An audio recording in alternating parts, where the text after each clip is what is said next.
that traps them in it. I became a member of the Gangster Disciples before I came to prison. I figured out early on that if I was going to live this life, I was going to be the one giving the orders, not the one receiving them. As I climbed the ladder and became the head of the compound, I was responsible for whatever happened there. Every day it was something. It was like being a parent to a dozen of unruly kids. I found out really quickly that no matter how high you climb in the game, that nobody is above the law. As head of the compound, you're held responsible for whatever happens on the compound. I found out really quickly that any decision that I made, it was always going to be somebody that liked it and somebody that didn't like it. So I just had to make my decisions and stand on that. Well, an incident came up with one of the guys, and he wanted to know if it was okay for him to wear a Dallas Cowboys basketball hat. Football hat. It's a football hat, not a basketball hat. And I was like, what's the big deal? And he was telling me about how, for a gangster disciple, to wear a 5-point star, that's like sacrilege, you know what I mean? So what we normally would do is crack the star.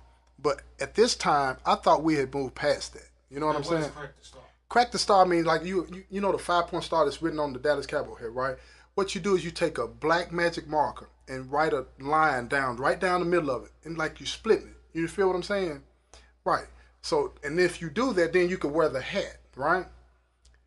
I thought we were past that. You know what I'm saying? Because I had heard, from some brothers that were, in the Chi and in Milwaukee that, we moved beyond that. Let's keep it moving. It wasn't even a big deal by wearing red or anything like that anymore. You know what I mean?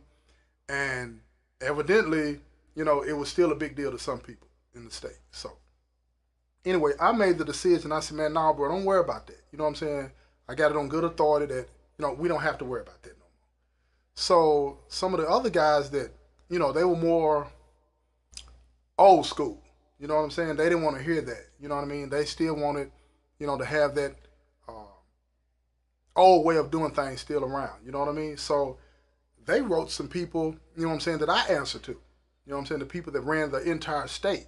I only ran a compound, right? They wrote people that ran the whole state. And well, I thought that I was right.